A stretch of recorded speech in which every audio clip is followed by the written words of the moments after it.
Hello, everyone, and welcome to the next edition of the Sales Academic Chronicles, where I am Deva Rangarajan, your host. In the past, we've actually had a lot of academics that I've had a chance to interview, where we have taken their academic research, but then tried to have a conversation about how it is applicable to managers and practitioners.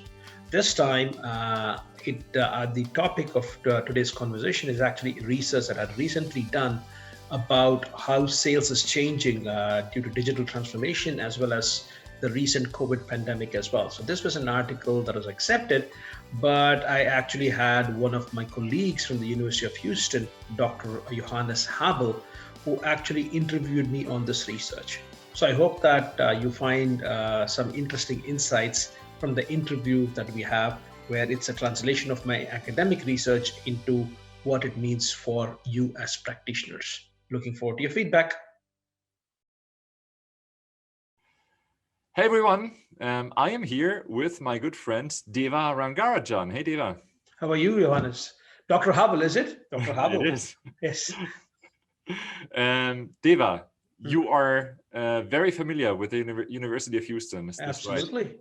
right? First of all, it's an absolute pleasure to be here. And for the audience, if you're going to be watching this video, I was one of the first doctoral students coming out of the sales program way back in 2003 when it was set up by the current dean of Texas A&M, the business school, Eli Jones. So I was his doctoral student, and I But was you were there at UH, right?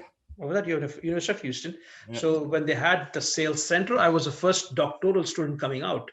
Subsequent to that, you had, of course, when Eli was there, then they had Professor Randy Webb who came in. I was a teaching assistant for Carl Herman. So essentially, my history goes back quite a long ways with the University of Houston. And today you are a professor of marketing, but with a focus on sales, right? Absolutely, indeed. So essentially, and that's what you'll find as well, is that you'll see that in some universities, sales is still seen as an afterthought. Unlike University of Houston and a couple of other schools which have had the foresight to focus and invest in sales as well. I work at a university right now out of Indianapolis, close to Indianapolis, called Ball State University, which incidentally was the third or the fourth university with a sales center way back in the 1990s. So Houston, Ball State pretty much came about at the same time when we had that as well. And of course, subsequent to that, the University Sales Center Alliance was started where people like Dr. Eli Jones before from University of Houston, and then Ramon Avila here at Ball State, and a couple of others as well. Nice. No. And as you know, I'm teaching this class on digital selling. Yeah. And you just published a very interesting study on digital selling that was inspired by the COVID pandemic that started in 2020, right? Indeed. Absolutely. And I think that is something that, there is the way we do research, of course, Johannes, and I think the students will also need to understand is that there are, of course, things that we do to help other managers. There are things that we do to kind of push the academic community forward as well. So this was much more along the lines of how can we do research that helps the managerial community as well. And this research was triggered because of COVID, but you saw certain trends happening already where COVID has acted as a catalyst towards how digital transformation is already happening. And I don't have to tell you this, and I'm sure your students hopefully have the privilege of reading the articles that you have worked on from a purely managerial perspective in terms of digital sales transformation as well. So the transformation has been happening for quite some time, but COVID has acted as a catalyst. So how has selling changed? What is digital selling and how did it come about? Indeed. So I think to go back to this idea of what digital selling, the way today right now is quite different from how, in my opinion, it all started. So it began with a conversation or an article which came about in 2012, in my opinion. Not that the phenomenon was not happening before, but what happened in 2012, in my opinion, was there was this article from what is now currently Gartner, and essentially that said was the future of solution selling is dead. They said they quoted work from other sources that said 57% of customers, B2B, business to business customers buying decision is made before they talk to a sales rep. what that actually meant was that your customers today are more well informed. Now, if you say, how is that the case? Well, you have to go back 10 years before that, where suddenly, since 2001, if you try and take a look at the number of companies in the Fortune 500, Fortune 100, and the number of companies that are tech-based, Amazon, Facebook, all of them have been very technology-driven. Technology has evolved at such a rapid pace right now that not embracing it, it's not that it's impossible for you to work, but you're just not going to be as efficient as before. So the history goes back, in my opinion, 7 to 8 years, but the foundation was laid when you had the tech companies with cloud coming up and a lot of things happening because of that. Cloud has also meant that the cost of storing data and using that data has gone down tremendously.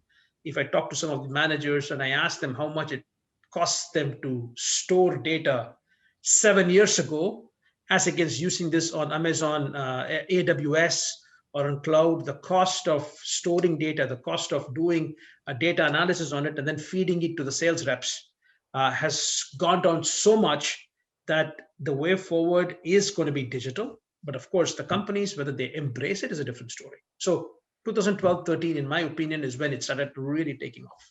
Yeah, and then you talked about this headline, solution selling is dead. There was another headline heavily cited, the death of the B2B salesman. But is this what you found? So is the in-person selling, solution selling dead? Personally, it all depends on what do you mean by solution selling, right? So essentially, if you go in, and for those of you who are there in the business space, you're going to be working for different companies for whom your company is going to train you on specific sales techniques. So solution selling was a term that was used by SPI, which is Sales Performance International, which is now part of Richardson Training. So what is in a word? But if you strip it down to what it is that sales has not changed much.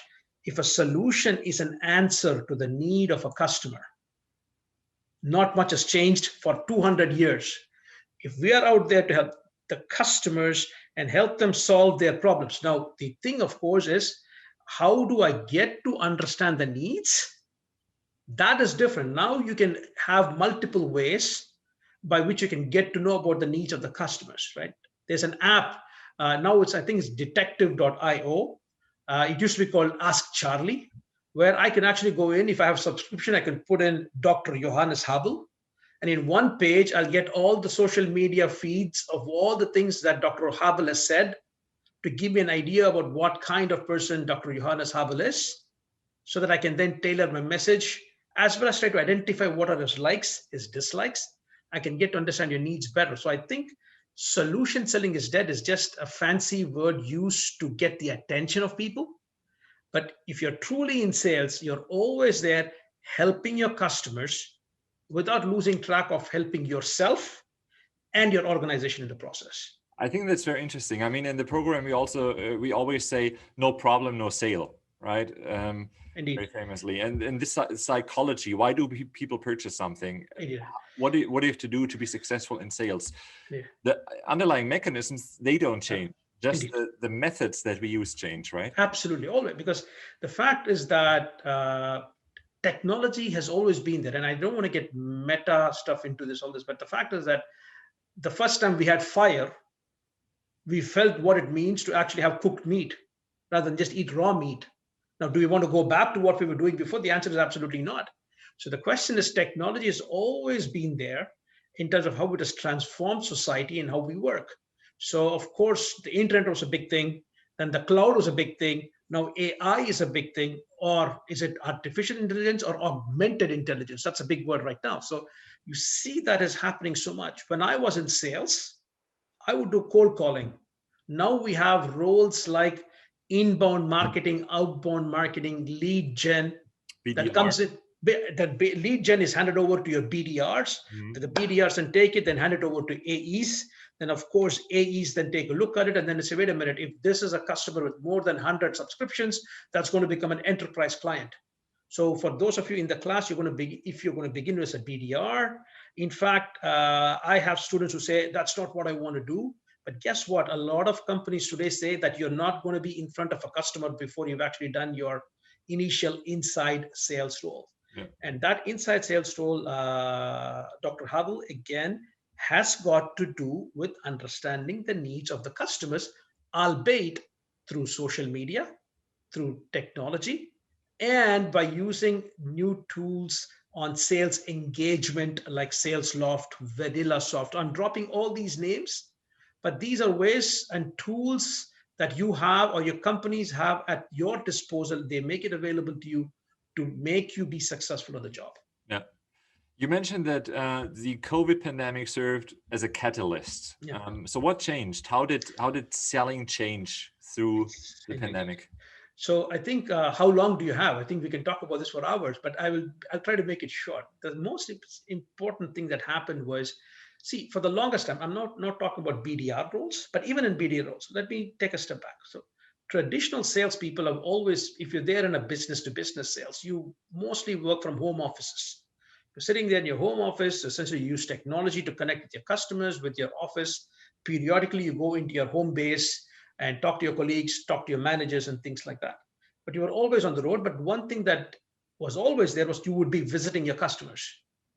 Now, the first thing that COVID changed was, that changed because of COVID, was the customer said, you can no longer visit us. Now, what that suddenly meant was, but the customer still had to do business. So even if the customer was not ready to embrace technology, now the customer is embracing technology. Now, if you want to be customer centric, you have to not just kind of vary your message according to the customer, you should vary your techniques according to how your customer is evolving. One of the things I would suggest your students do is that subscribe to McKinsey Quarterly and their newsletters.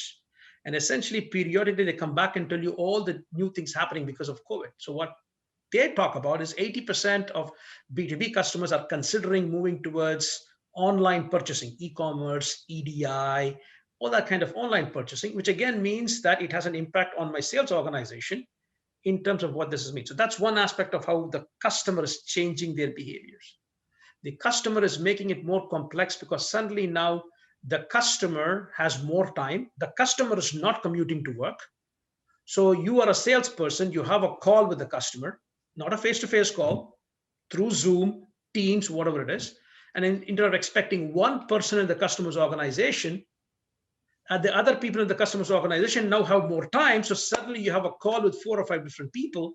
And now you have to deal with the complexity of dealing with 4 or 5. So the customer's behavior is changing there. This side, what has meant is that your salespeople now have to work from home. Work from home is not the same as remote selling.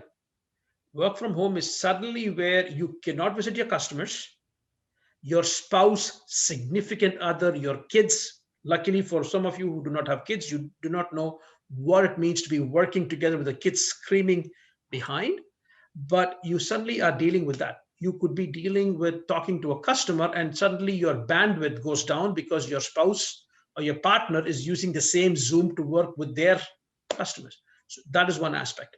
The second thing is, as a salesperson, I need once in a while a kind of ability to disconnect from all this and talk to my peers. Especially for BDRs. So you could be a BDR, you could still be doing it over the phone, but you still work within an office setting. So for example, if you're going to be working for Dell, you might be in Austin, you might be in other places. Essentially, you go in there, there's going to be around 100 people on the floor. So you have a lousy customer call, you just want to decompress, you go talk to the person sitting right next to you. You can't do that right now. So the ability for social contact through online stuff is a lot harder, not impossible. So that is another aspect as well. But the key thing, which is what I think was interesting, is people apparently use the time when they commute, either to the customers or from home to work and back, they use that to mentally make a switch. It's apparently now people are saying it's better for you to do a fake commute. So let's say, for example, if you're forced to do working from home, take the car, drive all the way to your work, sit in your parking lot, and drive back. But take that time to mentally switch to go from office mode into home mode or home mode to office mode. It's very interesting. It's an article that came on CNN.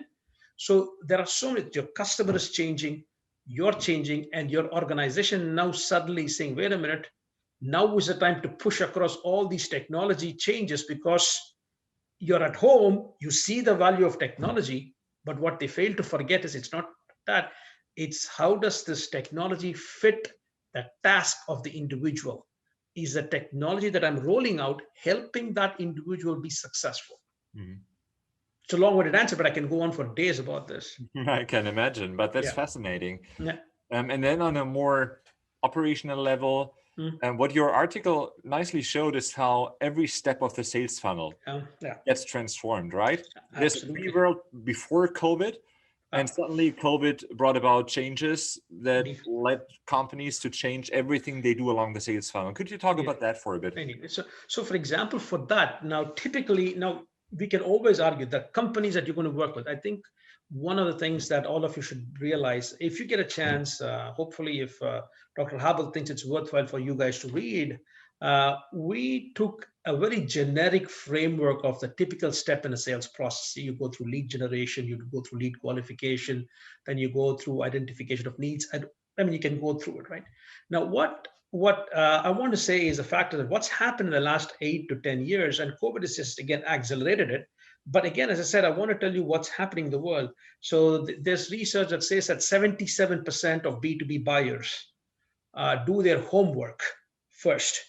When they do their homework, they on an average consume 5 pieces of content, right? So they do homework, 77%, 5 pieces of content, and they use that to come up with that magical number of 57%. So when you say they do their homework, meaning they get in research about suppliers. About suppliers, indeed. So essentially, that's what they do. They do not want to be caught into the trap where they rely on their suppliers to tell them everything, and they act like they do not know much about this, right? Now, I'm not saying that they exactly know what they want, but they at least assume they know what they want, because it still is a challenge for you as a salesperson, because you have to break open that mindset. If they think they know what they want, you have to tell them that what they think is not necessarily correct, or what they have thought about is overcomplicate the process when I can actually do it a lot more simpler. So what you see is that so 77% do their homework. When they do their homework, they consume 5 pieces of content. And based on that, they come up to 57% of a buying decision. But here is the kicker on this. That 57% of a buying decision is made for a new B2B process. I'm not talking about simple purchase, for complex sales, with around 6.8 people involved in the customer's decision-making unit. Now you add all these things together. So what you suddenly realize is that the job of a salesperson has just become a lot harder. It was always becoming hard. COVID has just forced customers, because for every argument that you would make that this is the case, you would argue that, yeah, this is what they say, but this is happening only in the tech space. Now, every B2B organization is doing this. So essentially, yeah, so what's going to happen is that COVID has changed the buying behaviors, even of tech allergic, I'm using the word tech allergic B2B customers, who normally would have said, no way, right? So all within realm of reason and everything else. So now what that has meant is that I can actually try and attract my customers. So essentially, we talk about, we are in the business of persuading people. Now we should change the mindset of just saying only salespeople need to do this, but it's a combined role of marketing and sales that has to work together to do this.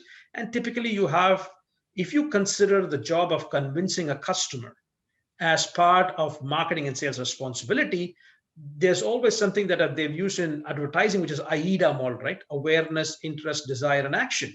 So now accept that you put sales in the mix, and together, how do we take a look at persuading the customer? So that's what we took a look at, and then said, let's take a look at the 7 steps of the sales process. And we just went about asking a set of managers. I think there were around 13 managers that we looked at 2 papers. So one was 19 and there was 13. So I think what we did was overall we spoke to 19 managers, and then I think we reported only 13 in this paper, but we overall spoke to around 19. And then we specifically say, okay, how do you take care of each step? Now, not all the people we said, wait a minute, when we take a look at lead generation, we're no longer going to just expect the salespeople to do it, but we're actually going to have more and more of marketing generated leads. So I would strongly urge all the students to go take a look at the demand waterfall by Serious Decisions. And essentially, especially if you want to be BDRs, it's that demand waterfall which actually led to this whole idea of BDR starting to play a very, very important role. So marketing generates its leads that has to then be qualified by your BDRs, right? Essentially. So now before you hand it over to your field sales, if you happen to be working in the tech space, in the SaaS industries, then it's slightly different. So essentially you have a BDR who is fresh from university. So some of you might just out of university, you'll go in as a BDR. Then of course you work for 12 months to 18 months, depending upon how well you do. Then you go on to the next one where the BDR role is doing all the necessary research. So going back to solution selling, saying, okay, when we do the typical qualification, I'm the one that we teach our students is, are the leads that are generated by marketing or cold calling by the sales reps, are they mad? That is, do they have the money, authority, and desire? Some of you might use the word BUNT, budget, authority, need, and time frame. So you have that, right? So you have the BUNT or the MAD, and then that is now being done by your inside sales. But when I was in sales, external sales, even for leads, I would do that, wasting my time on leads that are not necessarily there. But now you see that. So I can do that, plus do cold calling. And then what do I do? And that's something that you will also see is, if you have 100 leads coming in or 200 leads coming in, right? Your company will be investing in what is called sales engagement platforms. So you will have outreach.io. You might use SalesLoft or VanillaSoft. There are many to keep track of all of these leads coming in, because you do not want to miss out on one lead. So essentially it's set up in such a way, and all of these integrate with Zoom Info or LinkedIn so that you can actually get all that information. And then once you finish that call, it gets synced into Salesforce or Dynamics or SAP, Pipedrive, depending, Pipedrive, maybe you have to do it. Pipedrive is much more smaller companies, but again, depending upon what you do. So you do all this, and then you go in, and once you qualify the lead, you hand it over to the actual sale, which is given to the AE, right, to the account executive.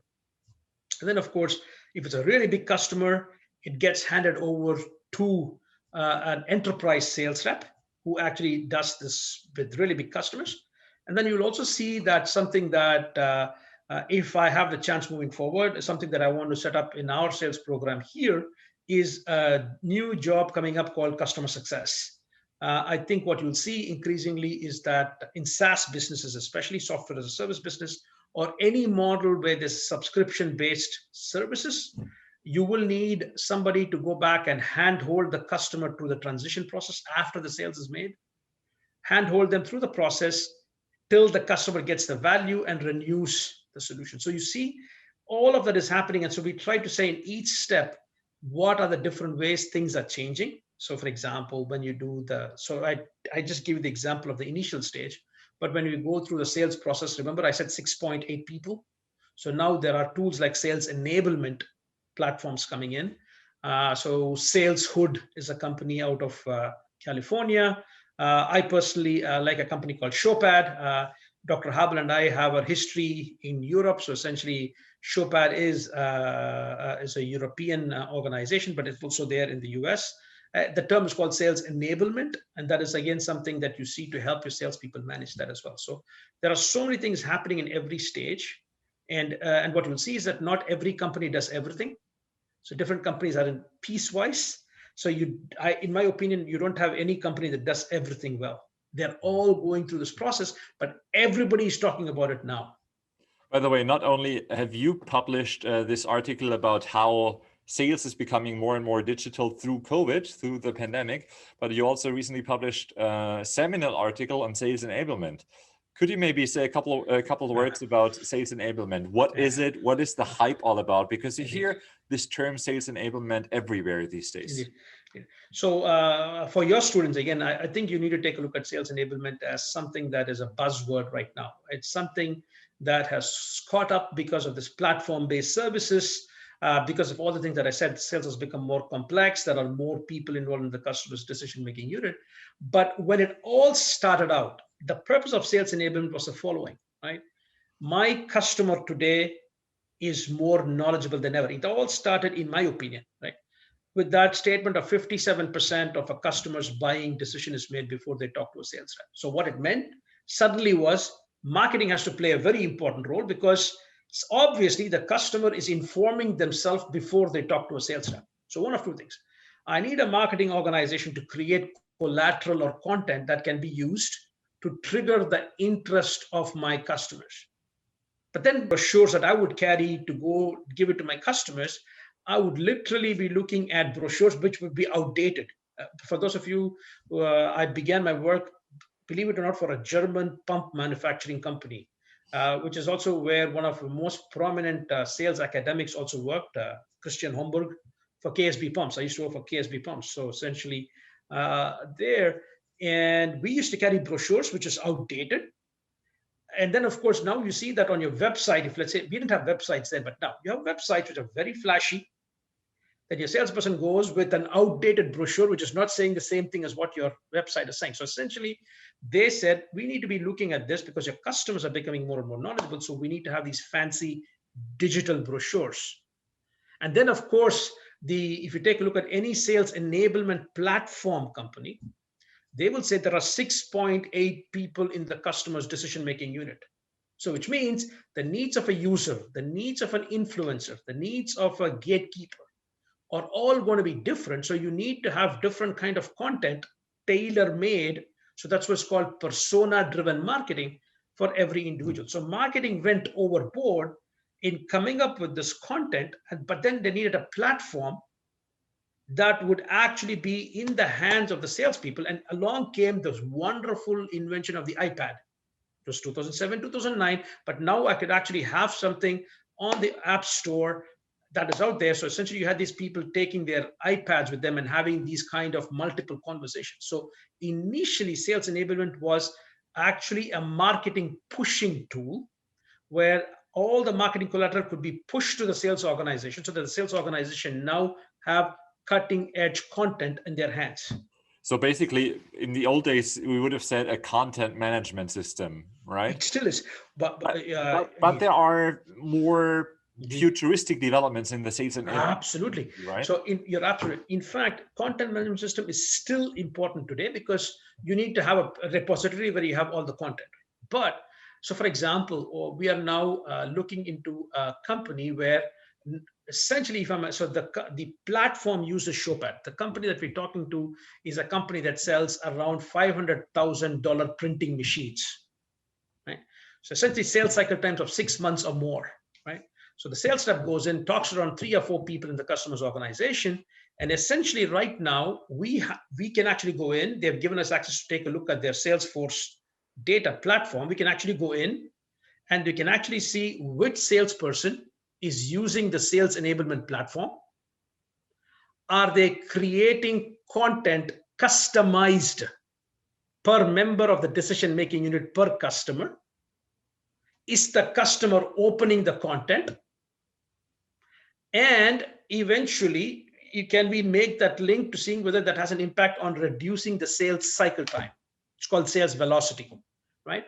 So that is the advance you see from the marketing side of sales enablement. But what happened was, wait a minute, if I can actually push content to my salespeople, but what about all the new incoming BDR? So essentially, some of you are going to work for Gartner, some of you are going to work for Dell, some of you are going to work for all these companies. And guess what? They are going to have 50, 60, 70 BDRs join at the same time. Guess what? Each one of you is going to have a different learning profile. Some of you are morning people, some of you are evening people, some of you are night owls. Essentially, what happens now is the platform that we use to push content to our salespeople to sell to the customers can be used as training modules.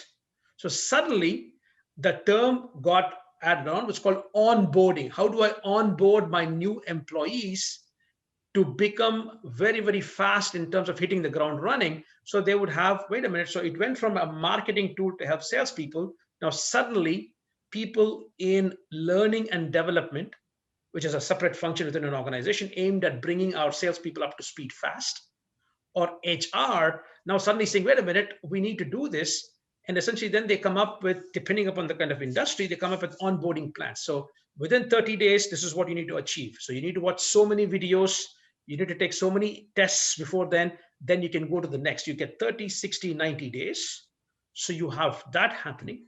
And then you have all this. And right now, if you go take a look at some of these, I strongly urge you to take a look at tools like Showpad, Saleshood, where now there's another one where actually what happens is these are platforms where you can self-record a video.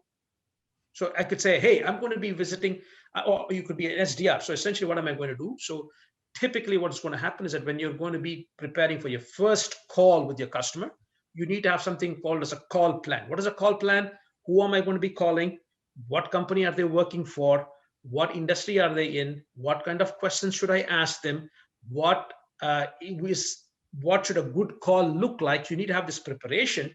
And with that in mind, you might have certain questions that you want to ask the customer. And this could be persona based, right? Absolutely, right? It's absolutely. And then what you do, I record myself. And in that platform, I can send it to my peer, or I can send it to my manager, and they can provide you coaching. So sales enablement platform right now has become 3 pillars. It started out as marketing, but now it's onboarding. And the third thing is going to be on sales coaching. Now, unfortunately, the problem in most companies is that these 3 pillars that I'm talking about already existed. You didn't need a platform for it, except that now platform makes it possible under one easy to manage system. So if you go in and talk to companies, and if you say sales enablement, Dr. Habel, is that you'll see that many companies would not have heard the term sales enablement. But if you ask them, do you do training? Do you provide digital brochures? Do you do coaching? So yes, we do all that. I said, do you do it under one package or one umbrella? So, oh, no, that's different. They are different departments. And that is pretty much what we're trying to say, is that tech companies are getting it right. The other companies will get there. But we see a lot of companies now realizing it, but they struggle with getting marketing and sales to align much better.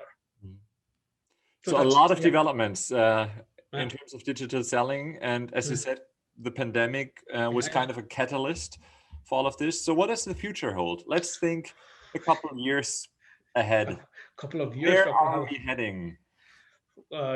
First and foremost is that I didn't even touch upon social selling.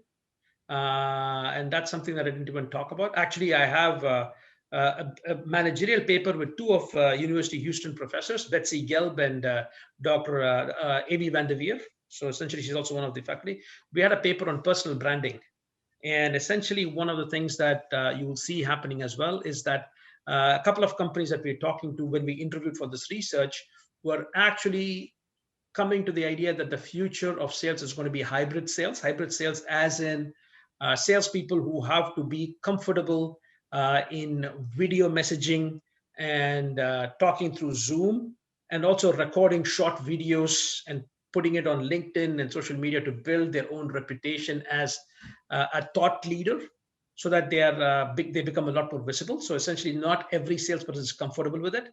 So essentially, I would suggest for all of you out here as well, is that get comfortable with things like video messaging and stuff like that. So there are companies like BombBomb, I think it's OneMob, there's Vidyard, Vidyard. All of these are things you can use to create videos of yourself. So for example, even though you might be in inside sales or a BDR, if you're not able to get a customer, you can create a really cool video which you can personalize. So you can go with a plate says, hey, I am so and so, I'm talking to you. You can write the name of the prospect there.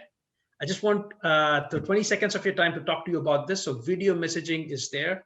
You can also use the same thing to put content on social media. So building that up is also something that increasingly is going to happen, not 2 years, but they're already pushing in some companies towards doing that. We didn't talk about AI. AI in terms of what that is going to happen is, I think, in terms of sales coaching, you're going to, depending upon which part of the world you're in, and data protection as well. What you will also see is that increasingly conversations by BDRs can be recorded. And essentially, your manager can listen to it and then give you feedback. But even there, AI is coming in. So essentially, for example, I'm a BDR and I'm having a conversation with a customer, and it's a specific kind of customer in one specific segment. Then what's going to happen is that that is recorded, and AI takes a look at how some of your best performing sales reps for a similar profile of customers, how much time did they spend on different steps of the sales process. So a sales playbook is created based on the best performing sales BDR. Then it is then used to compare. So for example, if I'm a BDR, I'm doing it, essentially it says, okay, did you spend around 5 minutes, or your best performing sales rep spent 5 minutes talking about this particular issue, but you only spent 2. So maybe next time you might want to do this. The question then is, if AI is going to do this, what is your sales manager going to do?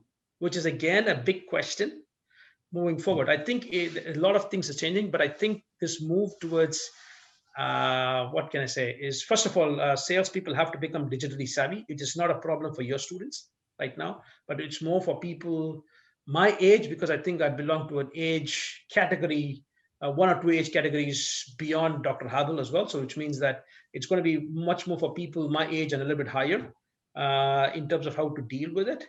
I think you have to, social selling, you have to embrace it. Video selling, you have to embrace it.